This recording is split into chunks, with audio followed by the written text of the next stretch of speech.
Existe algo especialmente humilhante em ser dispensada por mensagem de texto. Sério, depois de 15 anos, 3 reformas no apartamento e aproximadamente 1.757 jantares preparados, sim, eu calculei isso durante minha primeira noite de luto, Carlos não conseguiu nem mesmo me dar um fora pessoalmente. Carolina, acabou. Encontrei alguém que me faz feliz de verdade. Estou vendendo nosso apartamento. Procure outro lugar para morar, talvez um asilo, hahaha. Hahaha! Quem termina uma mensagem dessas com uma risada? Fiquei olhando para o celular como se ele tivesse acabado de me morder. 15 anos reduzidos a 5 frases cruéis e uma risada digital absolutamente desnecessária. O pior? Eu estava no supermercado quando recebi, no corredor de laticínios, segurando um iogurte grego que Carlos adorava. Larguei o potinho ali mesmo, entre os queijos e as manteigas, funcionários do Zona Sul, e saí cambaleando como se tivesse levado um soco. Se pelo menos ele soubesse que aquela mensagem era exatamente o que eu vinha esperando há 3 anos. As 2 semanas seguintes foram meu tributo pessoal ao Oscar de Melhor Atriz em um drama. Olheiras estrategicamente não disfarçadas, obrigada, lápis marrom aplicado sob os olhos, cabelo propositalmente desgrenhado, quem precisa de condicionador quando se tem um plano? E uma voz permanentemente embargada que fazia meus amigos se inclinarem para ouvir meus sussurros de mulher devastada. Não consigo acreditar, depois de tanto tempo, eu repetia enquanto eles assentiam com aquela expressão de pena profissional. Nossa síndica, Dona Berenice, aquela que nunca aceitou que eu pendurasse plantas na varanda, agora aparecia diariamente com bolos caseiros e histórias sobre como seu terceiro marido também a trocou por uma pirralha. Minha chefe mandou flores com um bilhete: tire o tempo que precisar. E eu tirei. 2 semanas inteiras desfilando de pijama pelo Copacabana Palace dos condomínios, aceitando visitas de consolo e ligações intermináveis. Carolina está destruída, ouvi minha vizinha comentando no elevador.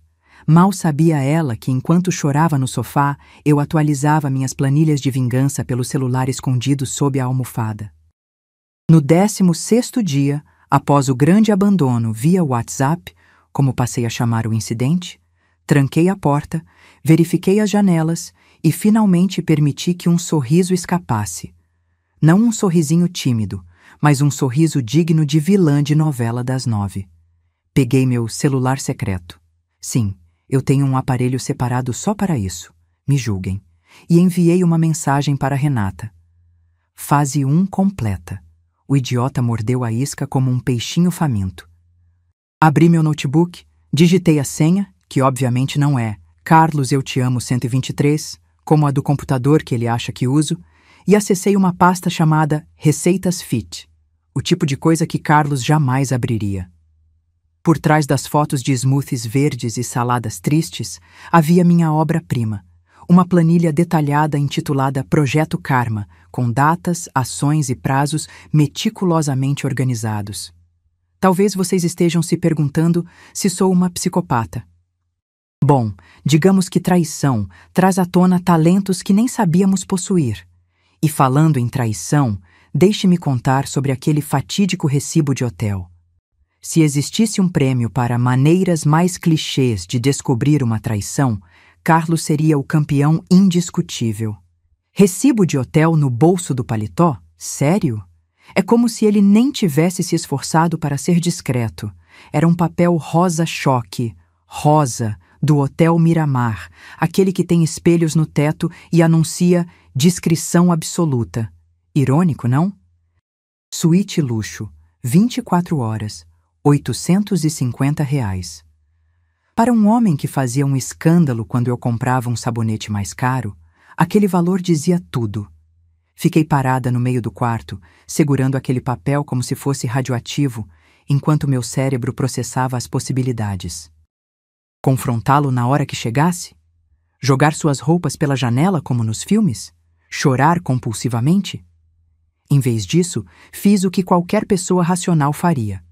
Guardei o recibo na minha agenda, capricho que sobreviveu desde a adolescência, Preparei o jantar favorito dele, strogonoff, o básico, e sorri como a esposa perfeita quando ele chegou falando da reunião importantíssima que teve. Enquanto ele descrevia detalhes de uma apresentação que nunca existiu, algo em mim mudou. Foi como se um interruptor fosse acionado e, de repente, eu não era mais a Carolina boba e confiante. Era a Carolina com um plano. Antes que você me julgue como uma sociopata vingativa, deixe-me esclarecer. Eu era o protótipo da esposa brasileira perfeita, TM. Aos 42 anos, trabalhava numa agência de marketing descolada onde todos me achavam tão normal e equilibrada, se eles soubessem. Cabelo sempre arrumado, unhas feitas religiosamente toda sexta no mesmo salão em Copacabana, sempre pronta para servir caipirinhas nos jantares que organizávamos para os colegas de trabalho de Carlos. O melhor de tudo? O apartamento de 3 quartos com vista para o mar que Carlos se gabava de ter conseguido comprar era, na verdade, herança da minha avó Clotilde, aquela que dizia que homem é igual a gripe, vem, incomoda e passa. Ignorei o conselho dela e permiti que Carlos pensasse que o imóvel era nosso, comprado com muito esforço conjunto. Por quê? Porque eu era romântica e insegura, daquelas que acreditam que precisam diminuir-se para valorizar o ego masculino.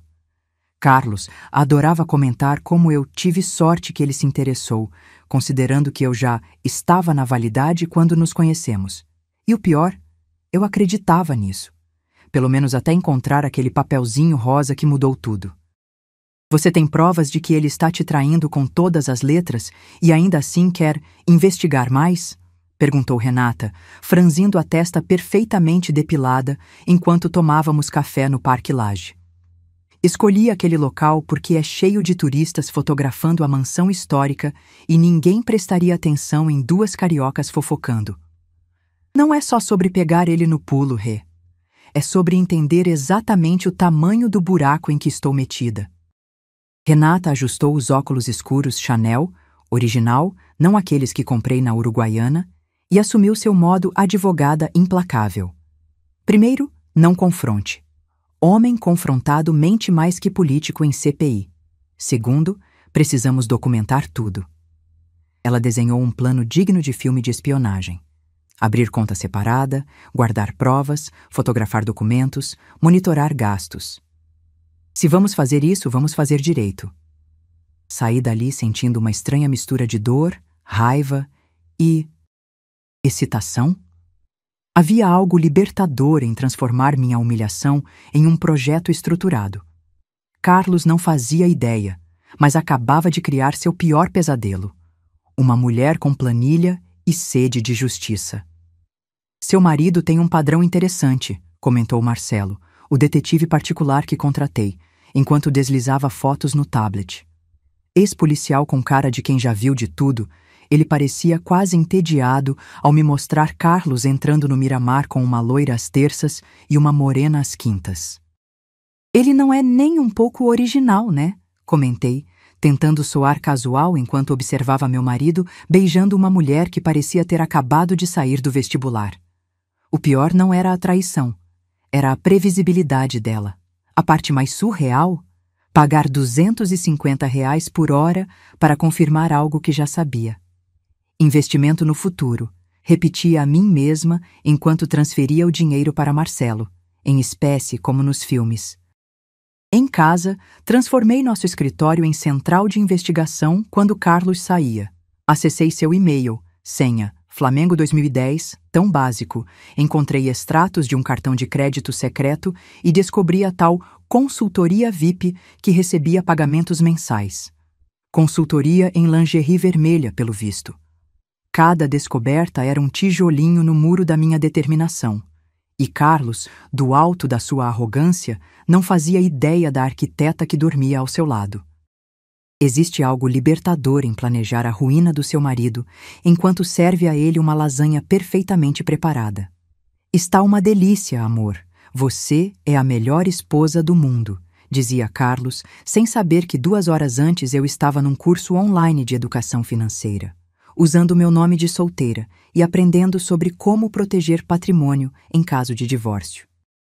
À noite, enquanto ele roncava, aquele ronco irritante que parecia um trator engasgado, eu estudava investimentos no brilho fraco do meu celular. Preciso sacar R$ 500 para comprar um presente surpresa para Carlos. Mentia para o gerente do banco, mensalmente, acumulando um fundo secreto que chamei carinhosamente de Apocalipse Conjugal.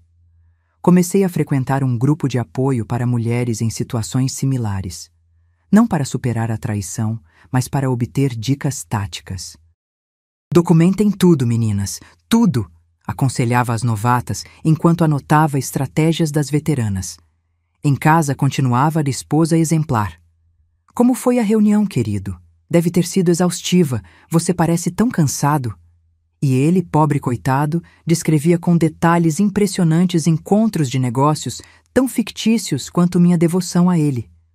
A expressão de horror no rosto da minha mãe quando descobriu meu arquivo do Apocalipse, guardado em sua casa, foi impagável. Carolina Maria de Almeida Soares. O que é isso? Gritou Dona Elisa, agitando fotos de Carlos em flagrantes diversos, como se fossem leques. Estávamos na varanda do seu apartamento em Flamengo, aquele mesmo onde cresci ouvindo que mulher tem que saber relevar e homem é assim mesmo. Ironicamente, foi exatamente ali que decidi que não seria assim. Você enlouqueceu, vai jogar fora 15 anos de casamento por causa de umas escapadinhas?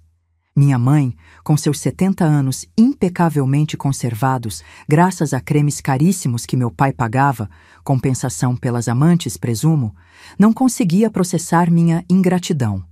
Seu pai também tinha suas aventuras, e daí? Olha a vida boa que tive. Respirei fundo, contando até 10 para não explodir. Mãe, o apartamento é meu, herança da vovó, lembra? E ele está gastando nosso dinheiro com outras mulheres. Ela balançou a cabeça, incrédula. Vou contar tudo a Carlos. É pelo seu próprio bem. Naquele momento, percebi que precisaria incluir minha própria mãe na categoria de obstáculos a serem superados. Se você fizer isso, respondi com uma calma que não sabia possuir, nunca mais verá sua filha. Suas sobrancelhas perfeitamente desenhadas se ergueram em choque. Aparentemente, a maçã não caiu tão longe da árvore assim. Descobrir quem é a outra geralmente é um momento devastador para a esposa traída. No meu caso, foi como encontrar a peça final de um quebra-cabeça particularmente perverso. Bianca Mendes, 25 anos, recém-formada em marketing e, surpresa das surpresas, filha do sócio majoritário da empresa de Carlos. O detetive Marcelo me mostrou fotos dela saindo do Miramar com meu marido, rindo daquele jeito característico de quem acabou de ter uma reunião de negócios particularmente satisfatória entre lençóis de 1000 fios. Ela é muito nova para ele, comentei, analisando a foto onde Bianca usava um vestido que provavelmente custou o equivalente ao meu salário mensal. Estratégica, isso sim, respondeu Marcelo, deslizando para a próxima foto. Carlos, Bianca e o pai dela, Augusto Mendes, em um almoço no Fasano. Seu marido está jogando xadrez corporativo e a filha do chefe é a rainha que ele quer mover. Claro que era isso. Carlos não estava apenas traindo, estava escalando socialmente. Naquele momento, enquanto observava os sorrisos falsos naquela mesa de restaurante 5 estrelas, algo se encaixou na minha cabeça. Bianca não seria um obstáculo no meu plano. Ela seria uma peça fundamental dele. Você quer que eu faça o quê? Perguntou Mariana, minha prima de 3º grau que eu mal via nos natais em família. Estávamos sentadas em uma padaria no Leblon, estrategicamente longe dos lugares que Carlos frequentava. Expliquei novamente.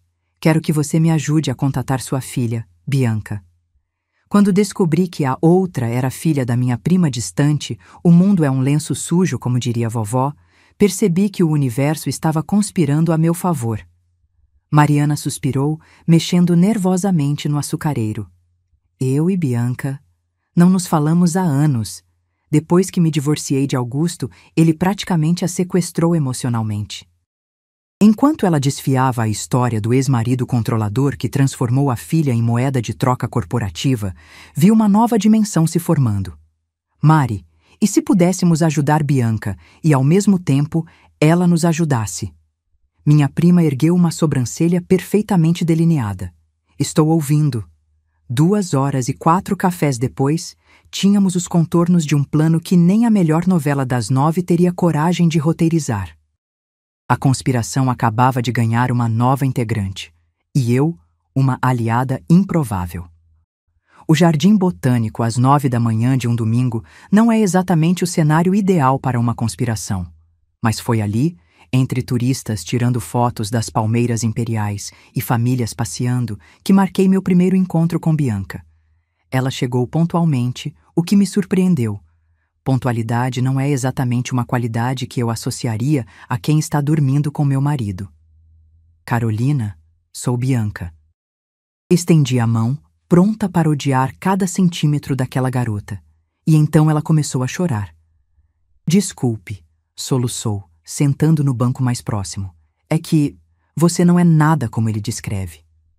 Aparentemente, Carlos me pintava como uma megera amarga, materialista e frigideira. Essa última parte até me ofendeu, francamente. Entre lágrimas, Bianca me contou como seu pai a pressionava a cultivar o relacionamento com Carlos para garantir que ele permanecesse alinhado aos interesses da empresa. Eu queria ser fotógrafa, sabia?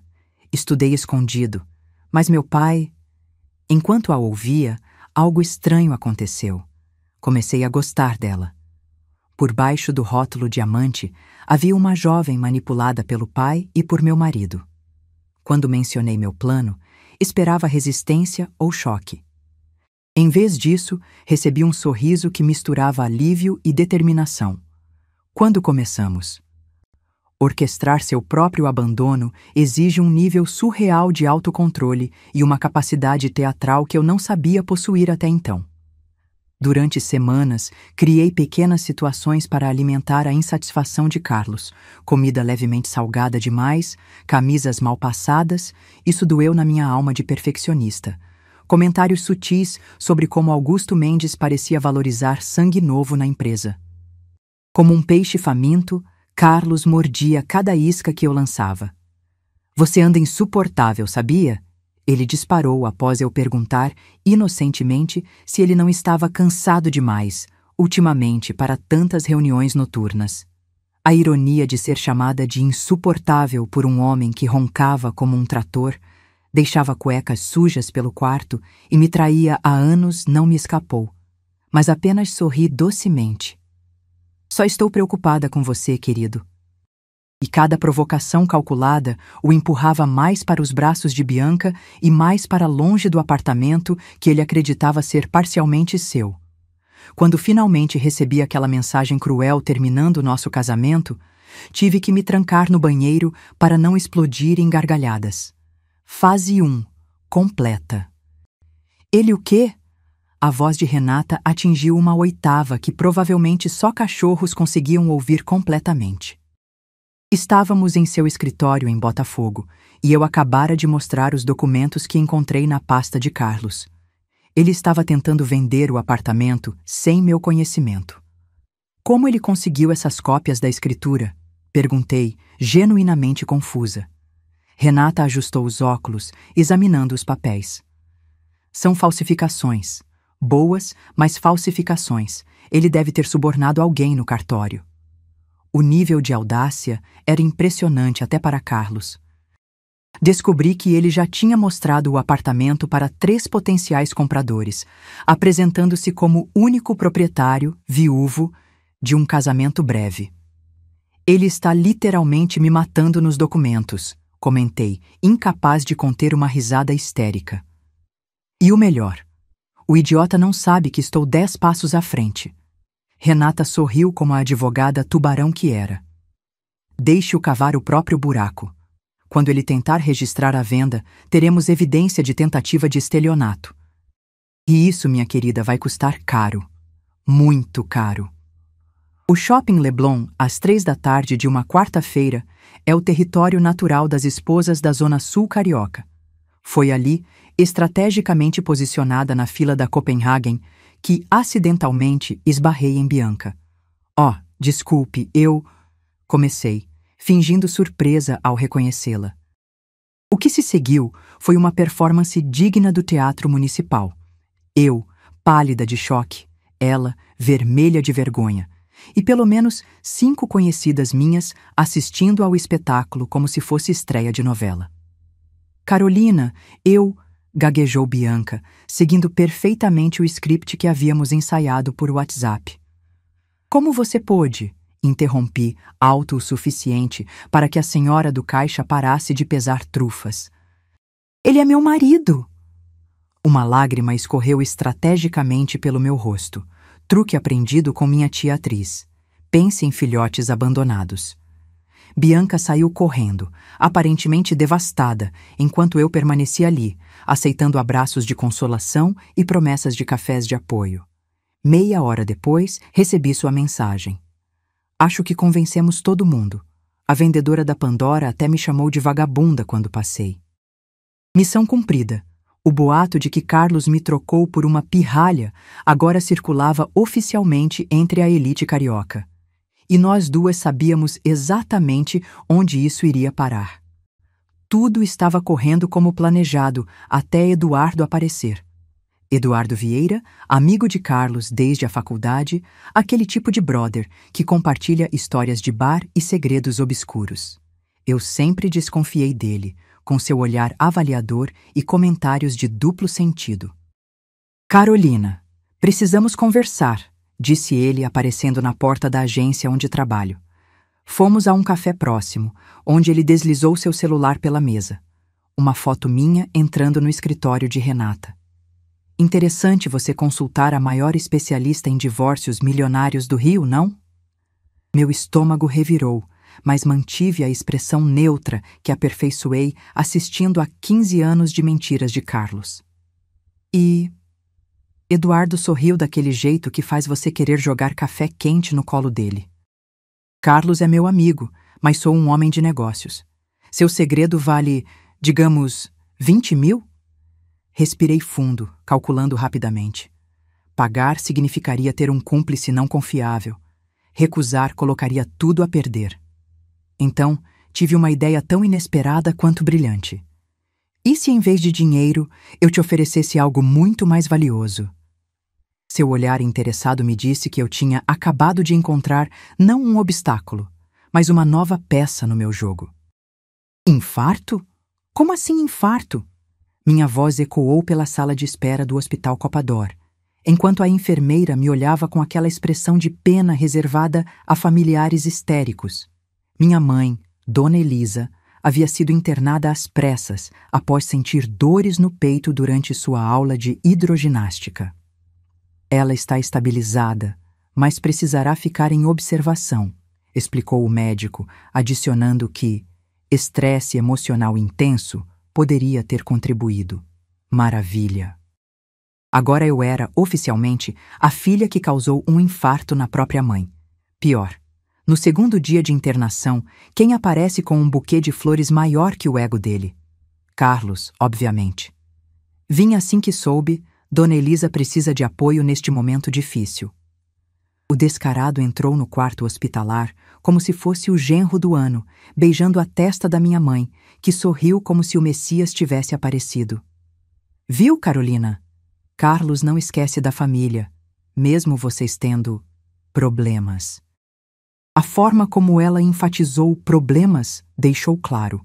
Na versão dela, a vilã era eu. Por um momento, olhando minha mãe fragilizada na cama do hospital e Carlos interpretando o papel de herói abnegado, quase, desisti de tudo. Então ele discretamente ajustou seu Rolex, comprado com nosso dinheiro, e a determinação voltou com força total. O show precisava continuar. Há momentos na vida em que você se pergunta: será que me tornei a vilã da história? Para mim, esse momento chegou numa terça-feira chuvosa, sozinha no apartamento vazio, segurando a aliança que tinha removido mais para fazer drama do que qualquer outra coisa, 3 anos de planejamento meticuloso, mentiras estratégicas, alianças questionáveis. Quando exatamente eu tinha me transformado em uma personagem de A Vingança Veste Prada? Você está indo longe demais, advertiu Renata durante nosso almoço semanal no Quadrifóglio. Chantagista comprado, sua mãe no hospital, manipulação psicológica. Isso não é mais sobre justiça, é obsessão. Suas palavras me atingiram como um tapa de luva de pelica, elegante, mas doloroso.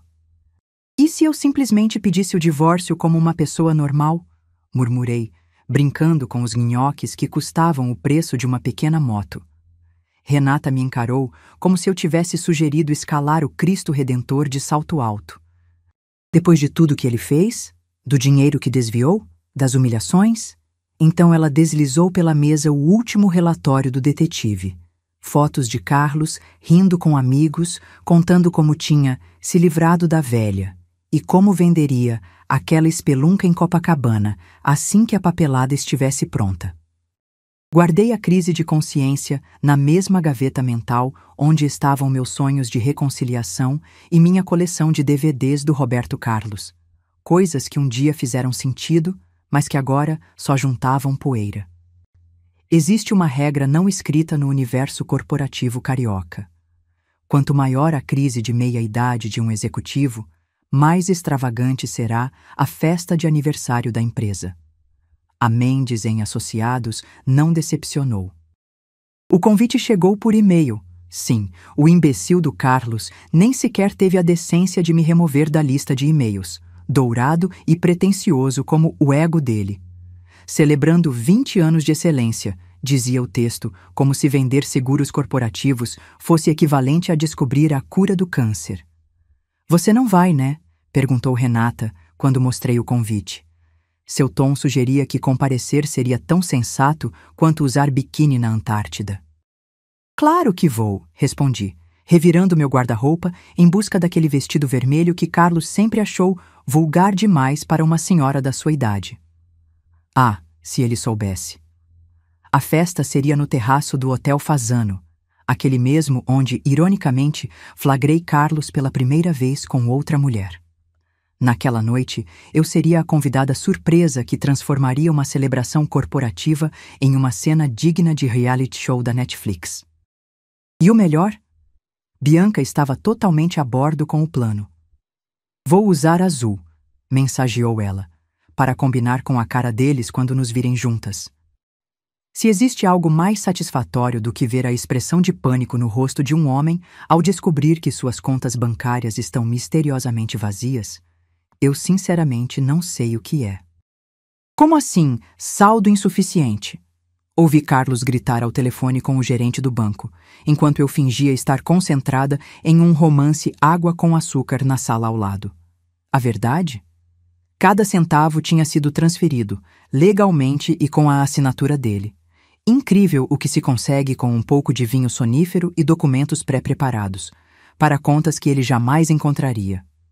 É algum erro do sistema, só pode ser, continuou ele, a voz 1/8 acima do normal. O pobre gerente do Itaú provavelmente estava segurando o telefone longe da orelha àquela altura. O mais delicioso? Carlos não podia me confrontar, afinal, estávamos separados, e ele estava prestes a se casar com a filha do chefe. Observei-o, por cima das páginas do livro, tentando manter a compostura enquanto seu mundo financeiro desmoronava. Naquela noite, ele saiu para resolver questões urgentes, tradução, implorar por um empréstimo a amigos, e voltou às 3 da manhã, cheirando a uísque barato e desespero. Fase financeira do plano, concluída com louvor. Ele está vendendo quanto de participação na empresa? A voz grave de Augusto Mendes, amplificada pelo viva-voz do meu celular, fez com que Bianca se encolhesse visivelmente no sofá da minha sala. Estávamos em uma improvisada reunião de crise depois que Eduardo, sim, o mesmo Eduardo que tentou me chantagear e que agora trabalhava para mim em troca de uma futura posição na empresa, havia descoberto que Carlos planejava vender parte de suas ações para um concorrente assim que se casasse com Bianca. Senhor Mendes, Comecei, usando meu tom mais profissional. Não estou fazendo isso por vingança. As sobrancelhas, sarcasticamente levantadas de Bianca e Renata, sugeriram que absolutamente ninguém acreditava nisso. Estou fazendo isso porque um homem que engana a esposa por anos certamente enganará sócios comerciais. Houve um silêncio no telefone, seguido por um suspiro pesado. Minha filha realmente não o ama? Perguntou Augusto, finalmente. Bianca pegou o celular. Pai, ele me chama pelo nome da secretária na cama. E usa meias durante o sexo. Meias, pai. Isso pareceu selar o acordo. Aparentemente, traição corporativa é uma coisa, mas ofensas à estética são imperdoáveis. Senhora Carolina, disse Augusto, retomando o telefone, acho que precisamos nos encontrar pessoalmente para coordenar esforços. Naquele momento, percebi que tinha acabado de ganhar o aliado mais improvável e poderoso de todos. Estou grávida! O grito de Bianca no meio do restaurante Gero fez com que pelo menos 3 garçons derrubassem pratos. Carlos, que até então falava animadamente sobre sua nova ideia para reestruturar o departamento de marketing, engasgou-se com seu prosecco de R$ 400 a garrafa. Você tem certeza? Gaguejou ele, o rosto alternando entre branco fantasma e verde náusea em tempo recorde. Bianca, seguindo perfeitamente o roteiro que ensaiamos, 3 vezes com cronômetro, começou a chorar dramaticamente. Achei que ficaria feliz. Vamos ser uma família. A notícia da gravidez se espalhou pela empresa como incêndio em palha seca. No dia seguinte, recebi uma ligação de Bianca. Ele está surtando, contou, mal contendo o riso. Já ligou para 3 clínicas diferentes, perguntando sobre opções discretas. O plano era perfeito. A falsa gravidez aceleraria tanto o casamento quanto a tentativa de Carlos de garantir sua posição na empresa antes que pudesse ser questionado. Enquanto isso, sem que ele soubesse, Augusto já estava reescrevendo contratos e desviando clientes importantes para outras equipes. Ele está construindo um império de areia, comentou Renata quando atualizei-a sobre a situação. E nós estamos com as pás e os baldes. Impossível! O berro de Carlos ecoou pelo corredor do cartório, fazendo com que a senhora que carimbava documentos na mesa ao lado derrubasse seus óculos de susto. Estávamos ali porque ele finalmente tinha encontrado um comprador para nosso apartamento, um casal ingênuo que ofereceu pagar à vista. A cena seria cômica se não fosse tão satisfatória. Carlos, vermelho como pimentão, encarando documentos que provavam que o imóvel em Copacabana nunca esteve em seu nome. Deve haver algum erro, insistiu ele para o tabelião entediado, que apenas apontou para a assinatura da minha avó no documento original. Senhor, este imóvel pertence exclusivamente à senhora Carolina desde 2005. O senhor não tem nenhum direito sobre ele. A expressão de Carlos era aquela mistura perfeita de confusão e horror que só se vê quando alguém percebe que está completamente ferrado. Mas e os documentos que assinamos quando casamos? O regime de bens? As contas conjuntas? O tabelião, que, diga-se de passagem, eu conhecia desde criança e havia sido generosamente presenteado com ingressos VIP para o Rock in Rio, apenas deu de ombros. O senhor pode consultar um advogado, mas estes documentos são irrefutáveis. Enquanto saíamos, Carlos, tão atordoado que quase bateu na porta giratória, recebeu uma mensagem de Bianca. Pai quer saber se aconteceu. Devo confirmar fase 8? Respondi com um simples emoji de sorriso. A armadilha estava completa.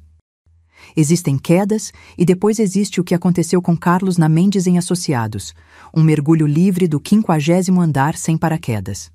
Começou com pequenas coisas, e-mails importantes que, misteriosamente, não chegavam a ele. Reuniões remarcadas sem aviso, clientes que subitamente preferiam trabalhar com outros gerentes. Deve ser coincidência. Ouvi-o murmurar para si mesmo enquanto encarava a tela do computador até altas horas, parecendo cada vez mais com um personagem de filme de terror iluminado apenas pela luz azulada do monitor. A gota d'água veio quando o estagiário, sobrinho de Eduardo, contratado estrategicamente, deixou acidentalmente na impressora um relatório confidencial mostrando que os últimos 3 projetos de Carlos haviam resultado em perdas significativas para a empresa. Impossível! Esses números estão errados! Gritou ele, invadindo a sala de Augusto sem bater. O que se seguiu foi uma discussão tão intensa que a secretária cogitou chamar segurança. Naquela mesma noite, Bianca me ligou. Papai disse que nunca viu um colapso tão espetacular. Acho que ele está até impressionado. Enquanto isso, em casa, Carlos enchia uma mala com camisas amassadas e ternos caros, resmungando sobre conspirações e inveja do meu sucesso. Se ele soubesse que sua queda profissional tinha sido orquestrada pela mesma mulher que ele acreditava ter destruído emocionalmente, bem, talvez descobrisse em breve. Muito em breve. Você tem certeza absoluta que quer fazer isso? Renata me encarava com uma mistura de admiração e preocupação enquanto eu experimentava o terceiro vestido na loja mais cara de Ipanema. Não era meu estilo gastar 5.000 em um pedaço de tecido, mas, uma vingança épica merece um figurino à altura. Mais certeza impossível, respondi, avaliando como o vestido vermelho realçava exatamente as curvas que Carlos sempre criticava. Se vou destruir publicamente o homem que destruiu minha autoestima por 15 anos, quero estar deslumbrante enquanto faço isso. Os preparativos para a noite da festa de aniversário da empresa foram meticulosos, dignos de uma operação militar ou de um episódio particularmente dramático de The Real Housewives of Rio de Janeiro. Renata finalizou os documentos legais, Bianca ensaiou sua parte até a exaustão, Eduardo confirmou que todos os convidados-chave estariam presentes, inclusive um jornalista amigo do setor que cobriria o evento para uma revista de negócios. Até minha mãe, sim. Dona Elisa finalmente mudou de lado após Carlos esquecer de visitá-la no hospital quando soube que ela estava estável. Ajudou, emprestando-me suas pérolas de família.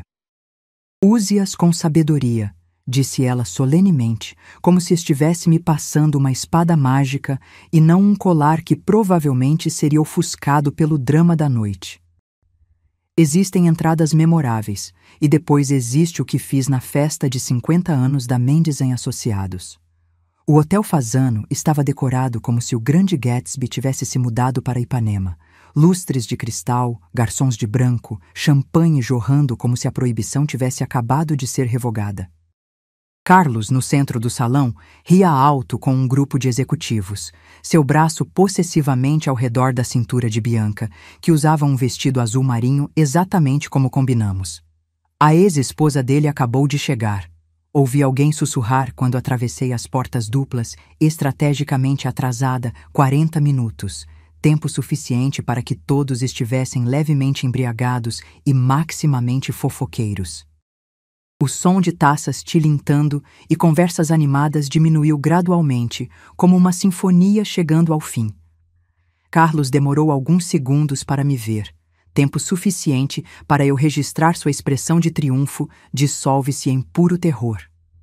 O que ela está fazendo aqui? Ele sibilou para Bianca, que deu de ombros em uma performance digna de Oscar. Acho que ainda está na lista de e-mails da empresa, querido. Augusto Mendes, seguindo perfeitamente nosso roteiro, caminhou até mim com um sorriso amplo. Carolina, que maravilhosa surpresa! E assim, o palco estava montado para o ato final. Há momentos na vida que você sonha por tanto tempo que, quando finalmente acontecem, parecem quase surreais. Observar Carlos subir ao pequeno palco para fazer seu discurso de aniversário da empresa, suando como se estivesse no meio da rocinha em pleno fevereiro, foi um desses momentos. Que quero agradecer a todos por esses anos de parceria, gaguejou ele, olhando nervosamente em minha direção a cada 2 palavras. Então, seguindo o script invisível que todos nós conhecíamos menos ele, Augusto interrompeu. Carlos, antes do seu discurso, creio que há um anúncio especial. Bianca. Bianca se levantou, radiante em seu vestido azul, e caminhou até o palco. Obrigada, papai.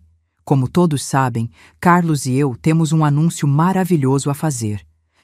Ela fez uma pausa dramática que faria qualquer atriz de novela da Globo morrer de inveja. Não estou grávida. O salão inteiro congelou em confusão. Na verdade, continuou ela, Carlos e eu nunca tivemos um relacionamento real. Tudo foi uma encenação para expor o homem que ele realmente é. Nesse momento, seguindo minha deixa, caminhei até o palco e entreguei a Carlos um envelope grosso, daqueles de papel manila que gritam "más notícias" a quilômetros de distância. O som de papel sendo rasgado nunca foi tão doce quanto naquele momento, quando Carlos, com dedos trêmulos, abriu o envelope. Primeiro, a escritura do apartamento, com destaque fluorescente no nome da minha avó e na transferência diretamente para mim. Depois, extratos bancários mostrando contas vazias e transferências suspeitas, todas assinadas por ele, claro. Finalmente, a peça de resistência. Um USB drive contendo 3 anos de fotos meticulosamente datadas e organizadas de suas traições, incluindo aquelas no mesmo hotel onde agora estávamos. E isso não pode... A voz dele falhou enquanto olhava desesperadamente ao redor, buscando algum aliado. Em vez disso, encontrou apenas rostos chocados e alguns smartphones discretamente gravando o que certamente seria o vídeo mais compartilhado nos grupos de WhatsApp da elite carioca nos próximos meses. Augusto Mendes deu um passo à frente, seu rosto uma máscara de decepção profissional. Carlos, em light de evidências de fraude financeira e tentativa de manipulação corporativa através do relacionamento forçado com minha filha, a diretoria decidiu unanimemente pelo seu desligamento imediato da Mendes & Associados. Peguei o microfone gentilmente das mãos de um Carlos em estado catatônico. Para aqueles que estão confusos, permita-me esclarecer. Este homem me traiu por anos, tentou roubar meu apartamento e planejava usar o casamento com Bianca para assumir parte da empresa. Fiz uma pausa, deixando as palavras penetrarem na névoa de champanhe e choque. Ah, e aquela mensagem cruel terminando nosso casamento? Foi praticamente ditada por mim. Enquanto Carlos era escoltado para fora por seguranças surpreendentemente musculosos, obrigada, Eduardo, pela sugestão da equipe de segurança Premium, entreguei a ele um último presente. Uma cópia das chaves do apartamento que ele pensava ser seu, amarrada com uma fita vermelha. Procure outro lugar para morar. Talvez um asilo? Sussurrei, enquanto as portas do elevador se fechavam em sua face descomposta. Existe algo incrivelmente libertador em tomar café da manhã na varanda do seu próprio apartamento, sabendo que ninguém vai criticar sua escolha de pão integral ou comentar sobre como mulheres da sua idade deveriam evitar carboidratos. 6 meses após o que a coluna social do jornal O Globo delicadamente chamou de confusão empresarial com nuances pessoais, eufemismo do ano, claramente, eu estava irreconhecível. E não falo de cirurgia plástica, embora tenha considerado brevemente por pura rebeldia. Minha agência de marketing me promoveu a diretora criativa depois que desenvolvi uma campanha inspirada na minha própria história. Sem nomes, obviamente. Não sou tão vingativa. Meu apartamento em Copacabana, livre da presença sufocante de Carlos, passou por uma transformação radical. Adeus sofá marrom que ele insistia ser elegante. Era feio como bater em mãe. Adeus quadros de veleiros que combinavam com absolutamente nada. Agora minhas paredes ostentavam obras de artistas brasileiras independentes. Meus armários transbordavam de roupas coloridas que antes seriam consideradas inadequadas e, talvez a maior revolução, minha cama king size era ocupada ocasionalmente por um professor de literatura da PUC, que milagrosamente não usava meias durante o sexo e sabia onde ficava o clitóris sem precisar de GPS. Ele está morando onde? A voz de Renata quase estilhaçou as taças de vinho na mesa do restaurante japonês em Botafogo, onde comemorávamos 6 meses do grande evento, como carinhosamente apelidamos o colapso público de Carlos. Dei um gole demorado no meu saque antes de responder, saboreando o momento. Campo Grande. num apartamento de um quarto sobre uma loja de materiais de construção. Pelo que soube, ele vende planos de previdência privada por telefone agora. A queda de Carlos tinha sido espetacular, como aqueles vídeos de demolição em câmera lenta. Após ser expulso da Mendes em Associados, nenhuma empresa do ramo quis contratá-lo. Aparentemente, tentar roubar a própria esposa e manipular a filha do chefe não são exatamente qualidades valorizadas em um currículo corporativo. As contas bancárias vazias, o apartamento perdido e a reputação destruída o forçaram a aceitar a única oferta de emprego que conseguiu: vendas por comissão em uma seguradora de 5ª categoria.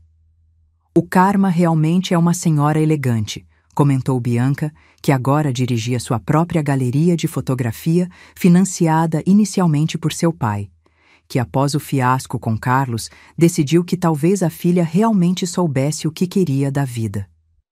"É estranho, mas quase sinto pena dele. Quase." A palavra-chave era quase. "Você precisa ver isso." Bianca irrompeu pela porta do meu apartamento sem bater, um hábito irritante que ela desenvolveu desde que nos tornamos oficialmente amigas. Em suas mãos, um envelope grande contendo o que parecia ser a coisa mais preciosa do mundo, considerando como ela o segurava. "Fui selecionada para a exposição em Paraty, aquela que te falei." Seus olhos brilhavam com uma mistura de orgulho e descrença enquanto me entregava o convite oficial para sua primeira exposição fotográfica profissional. Quem diria que a outra se tornaria uma das mulheres mais importantes da minha vida? Após nosso plano bem-sucedido, Bianca usou sua parte do acordo, além da liberdade do casamento forçado com Carlos, é claro, para financiar seus estudos em fotografia artística. Seu pai, surpreendentemente, tornou-se seu maior apoiador depois de perceber que tinha quase arruinado a vida da filha por ambição corporativa. "Acho que vou para Londres no próximo semestre", anunciou ela, mordiscando uma das bolachas importadas que sempre trazia quando me visitava. "Tem um programa de mestrado perfeito lá." Observei aquela jovem confiante e determinada, tão diferente da garota assustada que conheci no Jardim Botânico há mais de um ano, e senti uma onda de orgulho quase maternal. Ironicamente, o plano para destruir Carlos tinha criado algo muito mais precioso: uma amizade improvável baseada em respeito mútuo e uma compreensão compartilhada de como é ser manipulada por homens medíocres com egos gigantescos. Clichês existem por um motivo. Eles acontecem na vida real com uma frequência alarmante. Exatamente como em um romance Água com Açúcar, daqueles que eu secretamente devorava enquanto fingia ler Dostoiévski para impressionar Carlos, recebi uma carta. Não um e-mail, não uma mensagem, uma carta física, em papel, com selo e tudo mais, como se estivéssemos em 1995. O carteiro nem sabia mais como entregar algo assim. O remetente? Carlos, do seu endereço em Campo Grande, aquele sobre a loja de materiais de construção. Por um momento, considerei queimar a carta sem ler, talvez com um ritual dramático envolvendo velas e uma taça de vinho caro. Mas a curiosidade, essa maldita característica que já me meteu em tantas encrencas, venceu. "Carolina", começava ele em uma caligrafia surpreendentemente cuidadosa. "Depois de meses refletindo sobre o que aconteceu, preciso confessar algo. Nunca te conheci realmente." "Sério, Carlos? Essa foi sua grande revelação?" A carta continuava por 3 páginas, alternando entre autocomiseração, pequenas tentativas de culpar circunstâncias e, finalmente, o que parecia ser arrependimento genuíno. "Você era mais inteligente, mais forte e mais capaz do que eu jamais reconheci, e isso me aterrorizava." No fundo da caixa, encontrei nossa aliança de casamento e uma foto antiga, de quando éramos jovens e eu ainda acreditava que precisava da aprovação dele para existir. Senti algo estranho no peito, não amor, certamente não amor, mas talvez compreensão, um vislumbre fugaz do homem inseguro por trás do monstro que conheci. "Você vai responder?" Renata perguntou, depois que li trechos selecionados da carta para ela durante nosso almoço semanal. Estávamos no novo restaurante vegetariano em Ipanema, o tipo de lugar que Carlos teria chamado de comida para coelhos, enquanto insistia em ir a churrascarias. Ainda não decidi, respondi honestamente, brincando com minha salada de quinoa, que, sejamos sinceros, era mesmo comida para coelhos, mas coelhos muito sofisticados e preocupados com colesterol. Sabe o que me assusta? Continuei, baixando a voz como se estivesse confessando um pecado. Eu dediquei 3 anos da minha vida planejando destruir alguém. 3 anos. Isso não me torna tão ruim quanto ele? Renata me encarou como se eu tivesse sugerido que a Terra era plana. Ele te traiu por anos, roubou seu dinheiro, tentou tomar seu apartamento e te humilhou publicamente. Você apenas orquestrou consequências proporcionais aos atos dele. Suas palavras faziam sentido, mas ainda assim, havia momentos, geralmente às 3 da manhã, quando eu me perguntava se a vingança tinha realmente curado minhas feridas ou apenas criado novas cicatrizes, agora em outras pessoas. Não existe vitória limpa em uma guerra suja, e nosso casamento tinha sido, no final, uma guerra não declarada. A grande questão, murmurei, é se eu consigo seguir em frente ou se vou ficar para sempre definida por esta história. Renata sorriu, pegando minha mão sobre a mesa. Querida, você já seguiu em frente no momento em que decidiu que merecia algo melhor. Existem decisões que parecem ter peso cósmico, como se o universo inteiro estivesse observando sua escolha. Sentada na minha varanda, observando o pôr do sol tingir o mar de Copacabana de laranja e rosa, a carta de Carlos em uma mão e meu celular na outra, eu enfrentava uma dessas decisões: ligar, responder, ignorar? Cada opção parecia abrir um universo paralelo completamente diferente para meu futuro. Pensei em tudo o que vivemos. Os primeiros anos doces, quando ele ainda me olhava como se eu fosse um milagre e não um erro a ser corrigido. Os anos médios, quando as pequenas críticas começaram a se acumular como gotas d'água formando estalactites de ressentimento, e os anos finais, aquela dança elaborada de mentiras e traições de ambos os lados. Olhei para a foto antiga que ele enviou. Nela, estávamos na praia de Búzios, bronzeados e sorridentes, eu usando um chapéu ridículo que ele jurou que ficava lindo em mim. Será que aquelas pessoas ainda existiam em algum lugar dentro de nós, soterradas sob anos de mágoas? Ou eram apenas fantasmas de pessoas que nunca fomos realmente? Meus dedos hesitaram sobre o teclado do celular. 3 anos atrás, eu havia escolhido vingança em vez de libertação imediata. Agora, a escolha era entre perdão e esquecimento definitivo.